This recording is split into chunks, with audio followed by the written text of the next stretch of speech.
Hello and thank you for being here. I'm Frank Stanisci of Candid Frank Live, where you'll find us airing our views here on the Spanglish World Network on Zingo TV channel 250. Please remember to download the Zingo TV app at the respective app stores for iOS and Android devices. While you download, make sure you rate, leave a comment. Both apps are absolutely free. Zingo TV is available on Google Chromecast, Amazon Fire TV sticks, Roku sticks, and also all smart TVs 2016 forward. Now on Candid Frank Live, Aaron William Freeland. Hey, Frank. Hey, Aaron, how you doing? Doing all right. How are you? Well,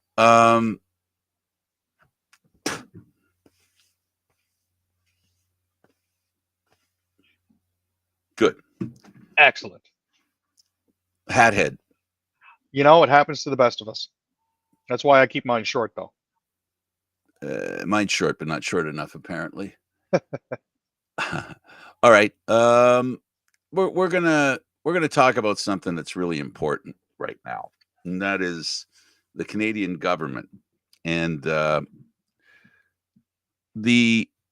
by some people's estimation, the person most prepared and or with the most support to succeed Prime Minister Trudeau, Krista Freeland, has left the cabinet and included a parting shot.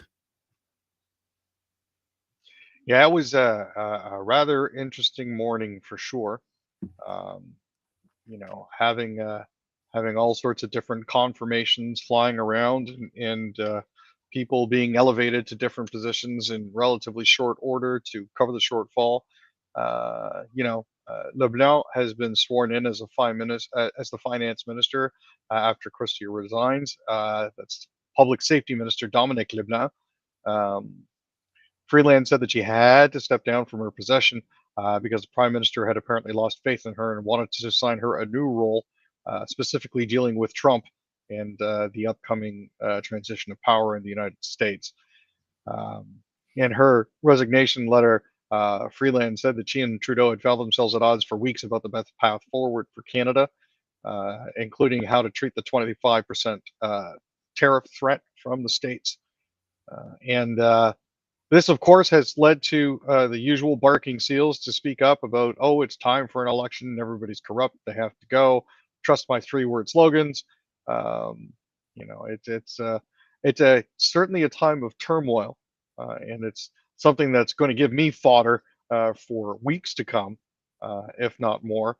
There are rumors on the horizon, of course, that there will be other individuals who will be leaving caucus as well. Further weakening Trudeau's position. We'll have to see how all of that falls out. With the history that has I guess you could say been an earmark of the Trudeau leadership the past few years, there's been a lot of hue and cry about him and how horrible a leader he is. And there was a little bit of an echo in that from Freeland's departure. Now, I think, first of all, what do you think is the reason why she said, that basically she disagrees with the thinking process that the prime minister has at this point? She did mention in her letter of resignation that there was a lot of political trickery and basically behind the scenes shenanigans that were going on that she wasn't in favor of as a politician. Um, you know, it put the liberals' position in further crisis. And it's one of those things where um, perhaps his leadership style wasn't best suited for what they were attempting to do.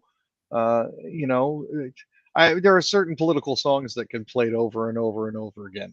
You know, the fact that the deficit was $61 billion instead of 40 something is certainly something that played into that potential decision as well. Um, but again, this is one of those things where we're looking at either prorogation or resignation of the prime minister, which would kickstart an election. So, you know, I don't know. I'm not in Krista Freeland's brain, um, or in any of her major consultants' brains. But the assumption for me is the Trudeau name right now for election purposes at this time is not in a good place. I think we can all admit that. There's many reasons why the prime minister is in trouble. I think the largest thing would be how long he's been in power. The nice thing about being a politician is that you don't make more friends the longer you're the leader of the country. You do have to make decisions, whether people like them or not. They become tied to you. Um, Everything that goes wrong in the country while you're in power becomes tied to you. And in his special case, because of the environment we have today, there are a lot of people who speak out in a very derogatory term, downright um, personally attacking. Um, I don't know that personal attacks can be justified. I can understand the frustration with some people, but his name now is associated with future failure by the Liberal Party. I don't. It doesn't matter to me how you cut it. His divorce with his wife, while it shouldn't have an impact on on people and how they vote, but it speaks to you don't know. You can assume it speaks to character as people want to assume it. Um, it's an opportunity for people to assume uh, a negative in his personality, right? He has a lot of things working against him, and I think I don't know if this is Freeland sincerely disconnecting herself from the prime minister for the purposes of saying, well, he didn't want her there anymore, and she's saying, well, I don't, you can't fire me, I quit. Yeah, it does. It does seem like that, doesn't it? One of those, fine, I'm taking my ball and going home before you can Yeah. tell me to get off your property sort of thing. And I think, also and I hate to be a conspiracy person, but, this isn't a conspiracy I'm talking about. This is an assumption on my part, what I'll call in my education, my educated feeling is this: do you know she could produce something like that, and they could have a conversation, and he could have approved what she said. As a leader of a party, if you're going to put yourself behind the party, put the party first, there has to be a disconnection for the future person that plans on running as the leader of the Liberal Party. Everything that's bad that exists today, part of what I reviewed earlier, all of it doesn't necessarily belong to Trudeau. But at this point and at this juncture, at a point when it seems like the Liberal Party is going not to have a leader, either he's deciding to, or it's been decided for him, if you will. Mhm. The next one that comes out needs to remove the shackles of the previous leader. We learned in the election in the United States that's very difficult, and I don't see it being any less difficult here in Canada. The other thing that we're looking at here is Trudeau has been in power since 2015. And for most Canadian prime ministers, um, 2 terms, 10 years, seems to be their expiry date. Regardless of how popular that leader was or how much they accomplished during their time in office or what obstacles they've steered the people through. Generally, after about a decade, people decide, well, we've had enough of this guy. Let's get somebody else in. The problem is, I'm not sure if any of the alternatives are really any better. Well, I do think though you're circling a very good point, and that is it's my turn. Yeah, you guys have had the reins long enough. It's It's my now turn. time for us to step in, and we're gonna build the homes and Well, and and stop the that's crime. And but I'm talking about even within the Liberal Party, it's oh, my for sure, right? yeah. Yeah, Like they say that a human body regenerates itself completely every 7 years. It seems to be the same when it comes to political bodies. That they seem to renew themselves every 2 terms or so. so Some what is it I'm sorry. Sorry, I was Aaron. I was just to say some don't quite get off the ground, like Tom Mulcair. Others, like Maxime Bernier, seem like outright failures. It's one of those things that, the body politic needs to renew itself every once in a while, and it seems like they've come to their limit. And there always has to be, within the Liberal Party, a Quebec connection. There has Oh, to be. 100%. There has to be a Quebec connection, and it has to be a solid one, which means that there has to be somebody who fits that profile that can go outside the country and garner votes. There used to be a time when the Conservatives had difficulty within the province of Quebec. That changed. Um, I guess what can we talk about for how work? Which I'm seeing two places to go here. Talk about Quebec and what it'll take for a prime minister to be elected based on Quebec, or look at the rest of the country, what it'd take for a prime minister to get elected.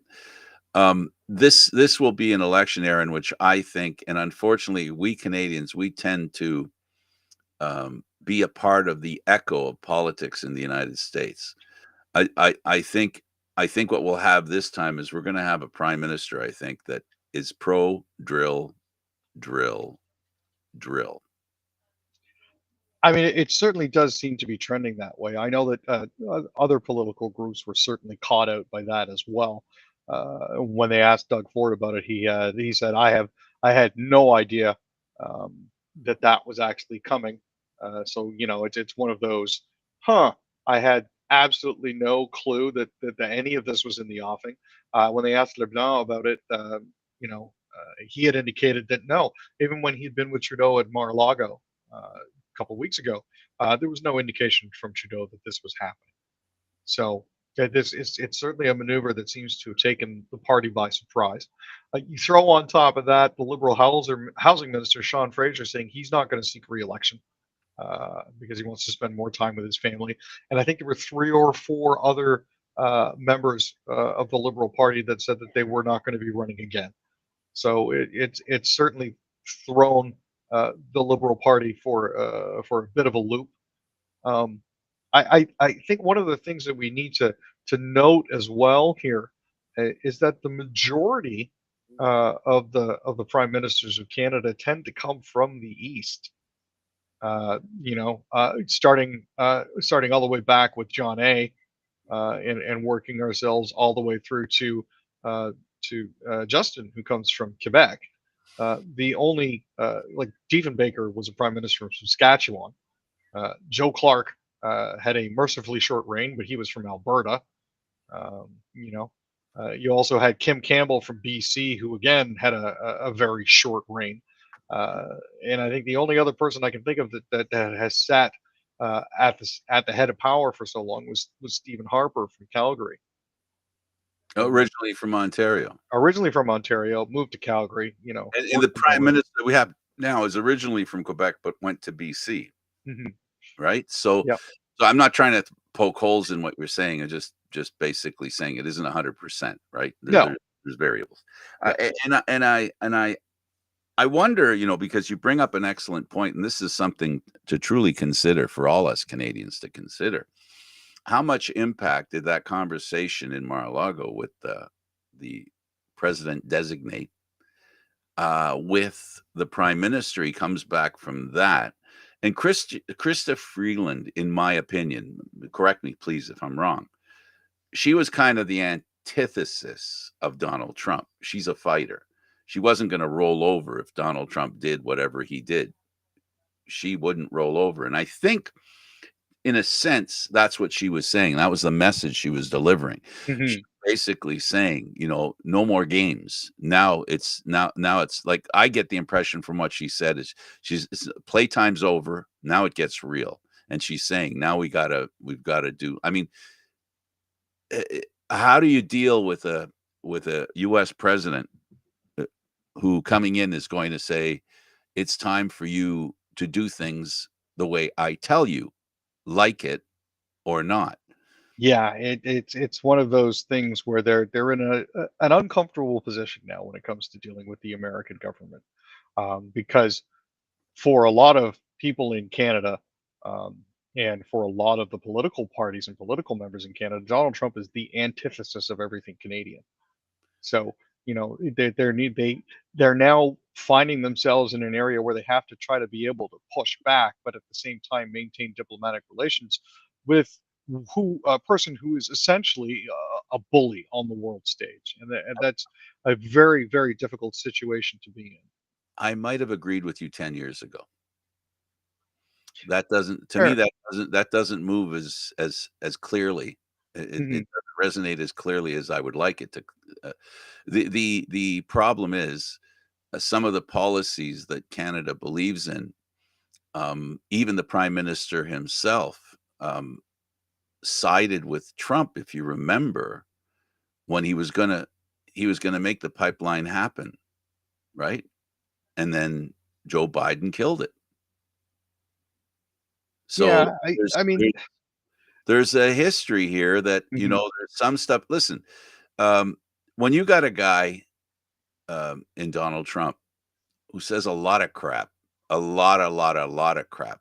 He throws stuff against that guy's a spaghetti manufacturer and a wall probably the size of the China wall with spaghetti that's been plastered against it because he doesn't say things that he's going to do. He says things for, for effect in the hope that it has a cause, right? In reverse, right? Because he works from the other way. Usually life is cause and effect. For him, it's effect and cause. Like, so in the case of some things that Donald Trump believes in, there's a large and I'll go as far as suggesting there's a large majority of Canadians that would agree with him. One of them is immigration. This immigration thing that Trump is you know all about. Um, the problem is that a lot of people think they're not impacted by these decisions. They're finding out in the US right now that the immigration issues a lot affects more people than people realize because they vote on what they think Trump's going to do. And now we're going to find out how many people. But wait, I didn't think my son-in-law was going to be shipped out of the country. He was here when he was a year old, and now and that kind of thinking. I don't want to get into the United States. I want to stay in Canada. But you get my point that I'm making. There's a lot of Canadians who feel the same way. And the problem with being Canadian, and I'm guilty of it probably as much or more than anyone else, I seem to spend more time watching American politics than I do Canadian politics because Canadian politics isn't as fired up. There's not as many flash bombs in Canadian politics. In fact, when there is, it's like this one here, where all we're talking about, when you really think about it, he was making a change in his cabinet, but this is resonating in many ways across the country, as you said, with our provincial leader, our premier, saying, I had no idea this was going to happen. And you got Poliver asking questions like, so what happened? Right. And he's going to try and spin it as to something that's going to be beneficial for him. This is the kind of political thing that doesn't go ahead. I was going to say the only thing I can think of with regards to Pierre Poilievre asking what's going on is if he got the security clearances, he'd probably know. I'm just saying. Oh, Aaron. Uh, yeah. So that now it's time for people like you and me and other people in Canada to start paying attention to the politics of the day, not of 10 years ago, not of 20 years ago, the politics of the day, where we sit politically today. And as Canadians, the question is needs to be asked now from now on. What does this mean to me? I am not here to say or promote anything other than, well, I might step in once in a while, obviously, because I have ideas. But what I want to start with is say it's time for all of you out there to pay attention to what's going on. And don't be conned by the con artists who tell you, well, it doesn't matter how you vote. Things are going to turn out the way they're going to turn out. It's all fixed and all that stuff. I beg Canadians to understand that democracy is about voting for someone that you think is going to do what you need, change what needs to be changed. Now, That's speaking personally, I will never tell you who to vote for.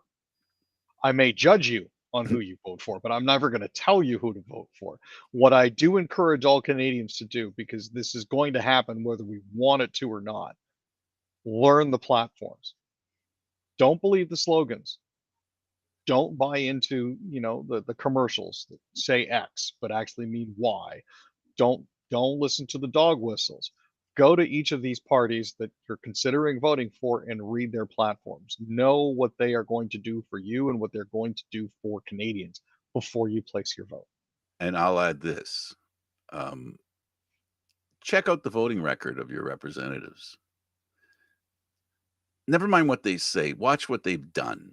Look at their record. I just said don't look back. Well, to the extent of looking back too far, but you can look back to the politicians that you'll be voting for. Don't just listen to what they're saying. Look at their voting record. Look at what they vote for. Look what they propose. And really, I can't express enough. Look at how they vote, because if there's one lesson I've learned from the U.S. Political thing that's out there, is that there are a lot of Republicans who are trying to take credit for the biggest thing that the Biden government did, and that is infrastructure. And the benefit that it's brought to states, the majority of states that were Republican. And now those Republicans are going around saying, see what we did. And people aren't looking to see how they voted. And that's the mistake that people make. I don't want you to assume anything. I don't want you to, and Aaron will tell you, he doesn't want you to believe him. And I don't want you to believe me. But my fellow Canadians, it's time for us to take notice and start taking stock in what our politicians are doing. Ignore what they're saying, to Aaron's point, because that's one thing, and everything we've discussed right now, that's the thing I agree with Aaron the most. Follow the voting pattern of the people in charge and who want to run, and find out why they're involved. And finally, if there's an opportunity to find out who's supporting each party, who's getting money, who's giving them the money, that's the first thing I want to see, because I can see in the US how that has been a destructor of the political system. We need to know who's offering money to get these people elected. For sure. You get the last remark, my friend. Well, like I said, folks, like we're not going to tell you who to vote for. We're just going to make sure that you go out there and make sure that you're informed as to what your local candidate is doing and as to what your national candidates are doing, because those are two very important things that are going to affect you. Even if you don't vote or you think your vote doesn't matter, you still live in Canada, and what happens here will affect you. So bear that in mind going forward. We'll look forward to seeing the writ drop in the next couple of weeks. It'll probably be a Christmas surprise. Yes. So do yourself a favor, get educated, try to understand not what they're telling you, what they've done. What they've done, not what they're telling you. And for the people who criticize, listen to what they've done as well. Look for what they've done. It's easy to criticize. So anyway, thanks for doing this, Aaron. And we both agree there's an election in the offing. I can see the train coming down the tunnel. And wow, will it be a spring election? Probably. We'll see. They've got 34 to 55 days to get it done. So There you go. we'll see what happens. Timing is there. Yep. For Aaron William Freeland, I'm Candid Frank Stanisci. Thank you for watching Candid Frank Live here on Mondays, Wednesdays, and Fridays at 6 p.m. This show can also be heard on the Spanglish World Radio Network. For Candid Frank Live, other news, entertainment, and sports programming we offer, please check out SpanglishWorld.ca. Spanglish World. Watch it, hear it, read it, download it, and live it. Thanks for watching, everybody. Ciao for now.